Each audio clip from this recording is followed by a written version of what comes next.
Welcome to the Superintendent Effect, a podcast where we highlight strong leaders building strong communities. I'm Ann Brown, President and CEO of the Cook Center for Human Connection, and your host. Today, I'm very excited to be joined by Dr. Sarah Calveric, Superintendent of Caroline County Schools in Virginia. Sarah, welcome, and thank you for being here. Thank you so much, Anne. I am elated to have the opportunity to share some of the golden nuggets that I have had the good fortune to either experience or be hip to hip with other educators to breathe life into. Well, again, thanks for joining. How's your summer been? It has been great, but fast and furious. You know, when you're out in the community, people will often inquire about whether we work during the summer months. And so I always compare it to a grand opening of a Walmart on an annual basis because everybody's been into a Walmart and they can imagine the logistical planning that's associated with that process. We've done a lot of alignment of data with our strategic plan, and we've squeezed a little bit of rest and relaxation in there as well. Congratulations on starting another year. That's exciting. Thank you. So I think it's always interesting to hear your path to the superintendency. I know for you, you've done some HR, you've been an assistant superintendent, some education. I love hearing that path. I think it's just so important that people understand that by the time you're in the superintendency seat, you have spent years and years both on your personal education as well as learning the craft of leadership and education and community building and all of those things. So I'd just love to hear your path. Sure. I think it is important to do a throwback to my childhood. I was blessed to have a cousin and still do, named Heidi, who has some disabilities. This was easily in the early 80s when we were often finding ourselves playing together during family gatherings. And as I started to mature into upper grades, I began recognizing that the access to opportunity for people with disabilities looked very different. That didn't sit well with me. I used to have a passion for the medical field and thought I would want to tackle that scenario through the medical arena, but ultimately babysat and became a camp director and found that my passion was really working alongside youth and that I could have a dual certification of regular education and special education and really dive deeply into opening doors for those that may be neuroatypical. And I think that was really kind of my route for education. I think I credit the journey to a pairing of hard work. I'm a hard worker. I roll my sleeves up. I love being in the trenches, never asking people to do things that I wouldn't do myself, paired with mentorship and sponsorship. I had great mentors, people that took me under their wing and showed me the way, but also sponsors. When I wasn't in the room, possibly they were saying things that were affirming of my skills, and pair that with a growth mindset and continued education and just being in the right space and seeking opportunities. I think when you lift others, you rise. And when others lift you, you rise. So that old adage really worked for me and helped me have an upward trajectory that was rather expeditious. It was rather fast. I became a principal of an elementary school. Gosh, I think I was announced when I was 28 and I became a principal at 29. And then it just dominoed forward. So you started as a special ed teacher, it sounds like. I did. I started at middle school and loved sixth graders. They were newbies. They didn't know how middle school worked. Seventh grade, woo! Not the king of the hill, not the newbies. And then eighth graders knew exactly how middle school worked. And I really knew my passion was elementary. So I shifted out of special education into regular education in elementary and was a collaborative teacher and had just the best collab partner. Taught in total for 5 years and then became an assistant principal, a principal for 9 years, and then went into director of HR. Switching to the operations side of the house was really critical to my development. Really helped me understand kind of the full cycle of employment through the financial lens, through the human relations lens. That position, while extremely critical to my current role, is not as rewarding on a daily basis because you're in the litigious field, right? You're doing grievances, you're investigating. And so you have to seek out a bit more goodness on a daily basis, which I was grateful I was able to run the mentor-mentee program and developed a leadership academy during that time. So that kind of filled my instructional bucket. But I ultimately shifted into assistant superintendent role.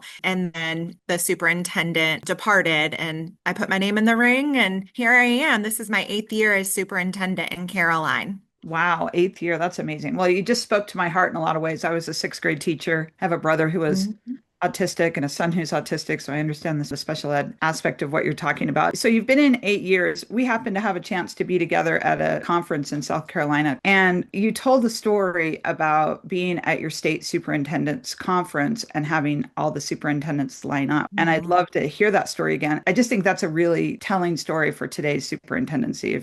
One of the activities that was somewhat of an icebreaker was for 132 superintendents, if we were all present, to line up without speaking in order of experience. And so we were in a huge ballroom, and you can imagine all of us using our fingers and pointing to try to orient ourselves to who's the most senior to the most novice. As we were lining up, I kept shifting to the left because the left was the start of the most seasoned point in the line. I never would have fathomed that I would find myself in the top 20 of the most seasoned leaders in the Out of state of 130. Virginia out of Yeah. 130 plus. I think it really was a tremendously impactful visual for all of us to pause and reflect upon longevity, stability, support, mental wellness of a position that is 24/7, that dances in the political arena, but also is charged with being the CEO Yeah. of a massive organization that oversees our most prized possessions, which is our children. For me, that was a reminder of the importance of continuing to mentor, continuing to sponsor other leaders, to continue to tend to the emotional aspects of the position while also skill building. Yeah.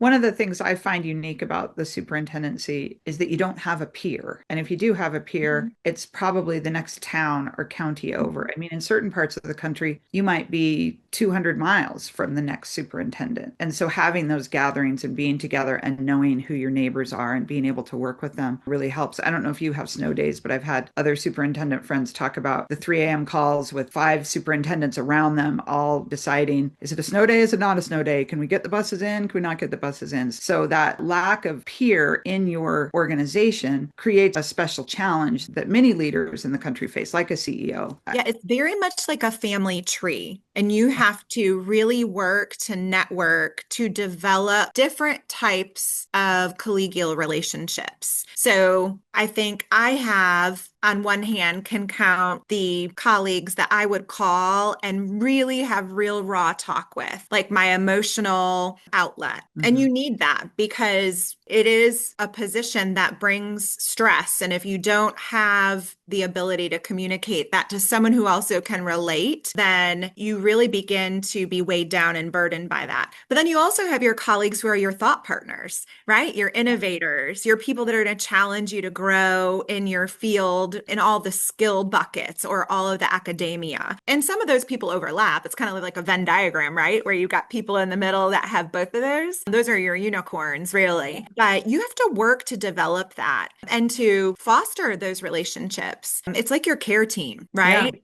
that's a good way to say it. Yeah. Yeah, I know when my parents are 80 years old and you develop a care team around your parent as they age, right? And I remember the doctor saying your care team has to be at least 5 people deep. Otherwise, you get compassion or care fatigue. I think that that's very true of this position as well. You have to be very selective with who you have in that care team, but your care team has to be broad in the skills they bring to the table. So you Yeah. have multiple people to call depending on the situation. Well, I think that's great insight to anyone who's in a leadership position, whether they're a superintendent or not. So thanks for sharing that.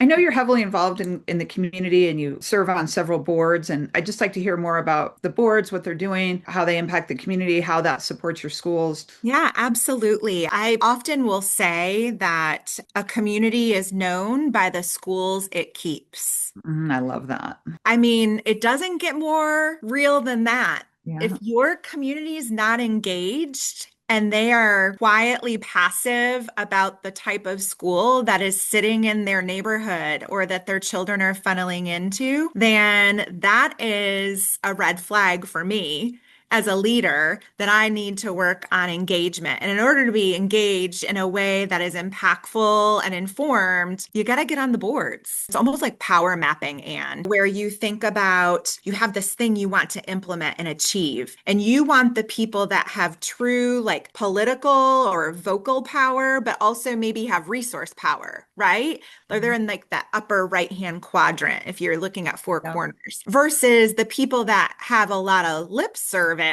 and really don't have authentic power, but they might be a distractor for you. So, as a superintendent, you have to learn how to navigate that. And I think by immersing yourself, especially early in your career, right? Do your immersion interviews, figure out where your power truly lies or where people believe they have power and they are going to divert your attention intentionally or unintentionally. And then you get on those boards, you learn about what their goals and objectives are and how your skill set can certainly enhance their work. And then before you know it, it's like a web. You're all interconnected. And that's one of the things that keeps me here in a small rural division, 8 years in. I Yeah. have a fully formed functioning school board of adults who keep the main thing the main thing. They empowered me to be on boards both locally, regionally, and throughout the state and nation. And because of that, I've been able to, Cook Center is a perfect example, bring back so many resources and massage them and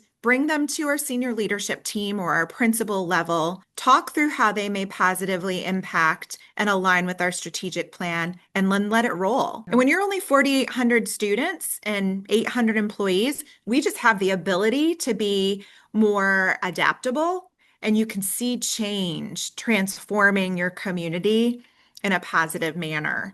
Yeah. And so I would say board work, and there's a long list. I'm not gonna call some out and Yeah. omit some, accidentally. Thinking just in general, your chamber of commerce, they're so well networked. Make them one of your best friends. Your faith leaders, your business advisories, all of those are just so instrumental to your success, and it builds champions. Uh-huh. So if you're not in the room, other people know your story. And if they're not in the room, you know their story, and you can be a walking, talking billboard for each other. I think that's wonderful advice. And so, again, for any leader, I personally sit on 4 boards, I think, and it's exactly what you're saying. It helps you more deeply understand whatever the need or the cause is that you're sitting on the board for, but it also helps them understand the work that you're doing. I mean, you do the work every day of the school. Right. But if you're only doing that and you're not focusing on the work of the community, there is a disconnect. You're that conduit between the school and the community. And so taking that on is so important. Definitely. We got involved together. We've known each other because of the Cook Center for Human Connection and the work that we do around mental health. And then now we've had the opportunity to do some leadership work together. But I'm just curious, when you first heard about the Cook Center and what was happening from a mental health perspective that made you say, wow, this is something we should consider. And then how's that journey been?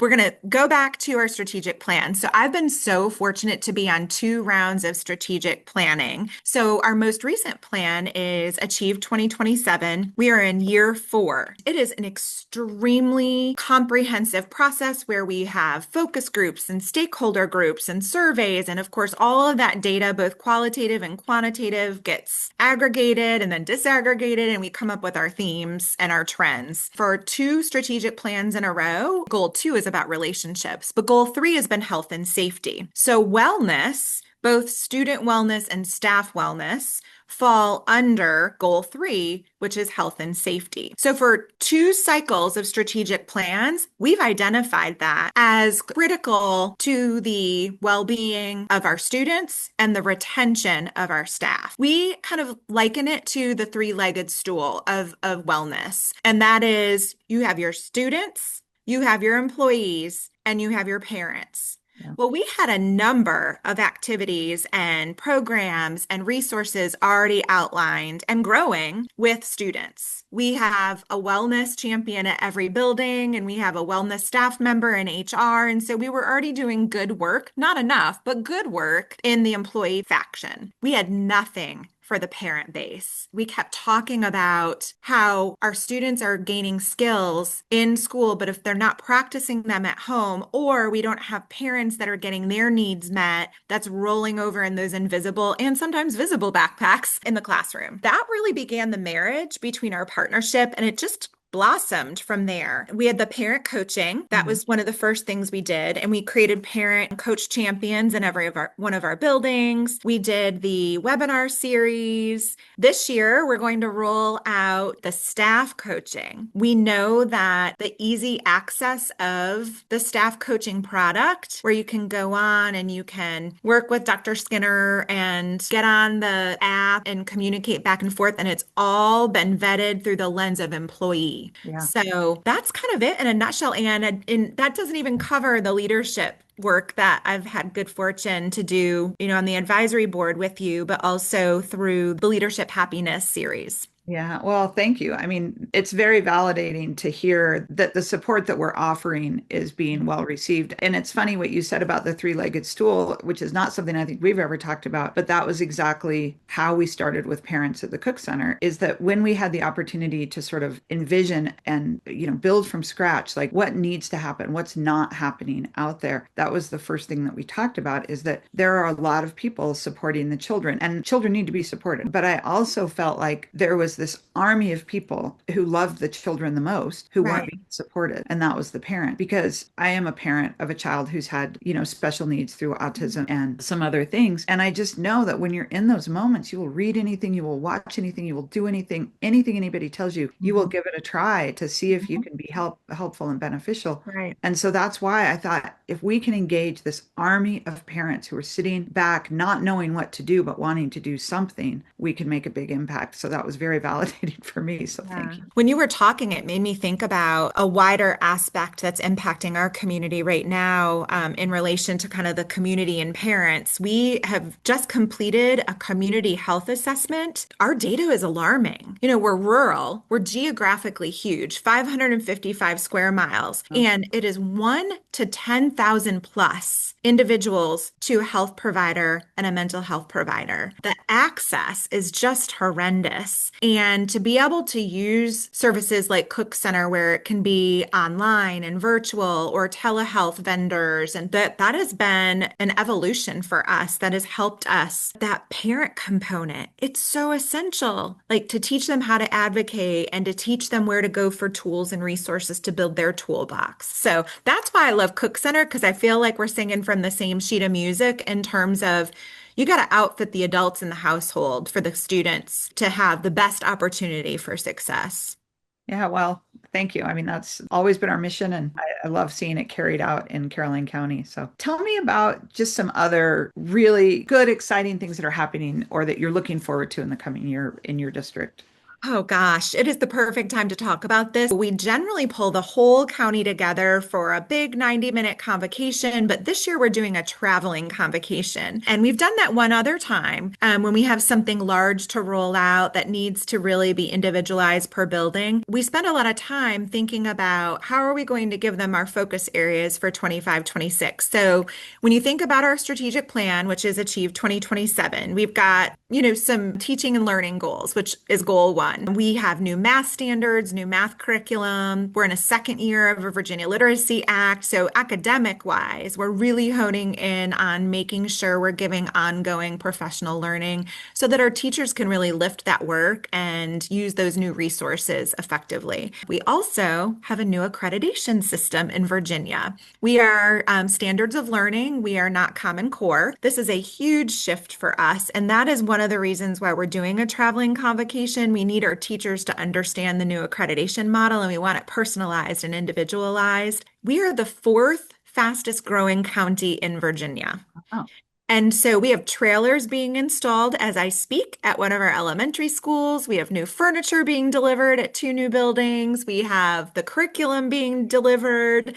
We have HVAC work going on in these areas. And so we wanted to honor the fact that the environment is continuing to evolve while teachers are returning, and we didn't want to pull them out of their buildings. So we're trying to be sensitive to that and come to them. yeah, that's Um, wonderful. yeah. And then for relationships, this actually stemmed from my time with you and the advisory when we were there for Deloitte Institute and advisory. And we have done a whole campaign on stacking your community's talents, mapping your community's talents so that we're ready to tap their talents. Oh, wow. And so I'm really excited about that. That we're in the midst of the mapping phase. So we've got over 150 community members that have responded with their gifts and talents, and we're going to categorize them based on our 17 career clusters and get them in for guest speakers, mini clubs, just different things that we can get them in and build new champions in the community. And then that might help us get new schools, which we need. Oh, yeah. If you needed to run a bond or do something like that in the Correct. future. We Yeah. need Yeah, that. amazing. Well, I mean, that kind of pre-planning is the magic that you bring. I've had the opportunity to sit next to you and see you take notes, and it is a thing of beauty. So I know how well you can plan and your mind works through how to solve these larger problems. I'm going to ask you two other just quick questions. The first one is, what is your proudest accomplishment during your 8 years as a superintendent? Like, if you said one, what is it? I think one of the most impactful things we've done is our 3E Ready motto. So in the late, might have been 2018, we came up with the 3E Ready motto. All of our graduates are going to be enrolled, enlisted, or employed. Oh, I And love it. we breathed life into each of those E's. And every student starting in middle school had an academic career plan, which is not anything new. All divisions, I would imagine, do that. But it resulted in one of those 3 E's becoming a pathway for investigation. And our whole community knows 3E Ready, enrolled, enlisted, employed. And we're a very blue collar community. It's agriculture. And so employment and enlistment are extremely powerful pathways for us. And so we have as a Singleton High School in a rural community, we have a full wing and course loads for career and technical education. We've built academies. All of our high schoolers are in academies and are getting the career infusion and the multidisciplinary approach that will either lead to a certification or a more, I guess, honed focus on what career path they want. So that has really been a powerful practice that's united our community. I love it. I love the community aspect of that too. Yeah. And the whole community understanding what 3E Ready means. Yes. That's amazing. That's been huge. So what's one thing, last question, what's something that people don't know about you? I love reality TV. Oh, So that's fun. that's like a silly one. I think that's how I decompress is watching mindless TV that just makes me laugh and shake my head and remind myself that I do have my act together. I love dancing. So for me, that's like a really good form of exercise and fun. But ultimately, I think the thing that a lot of people don't know about me is I grew up on Grand Island, which is an island in the middle of Niagara River. In the Buffalo area. At the time, I think there might have been about 22,000 people, very Caucasian community. And here I was venturing out to become an educator, and I moved to Virginia. I really believe that that was serendipitous to my growth in being culturally aware and culturally sensitive. Moving into a different state and into a different environment really helped me understand the importance of being intentional in the work that helps all people feel a sense of belonging. And I think also having a special education background, that was really part of my fabric, but it was like it blossomed when I was able to, leave that location and experience more of the world and more of people's, diverse upbringings. Yeah.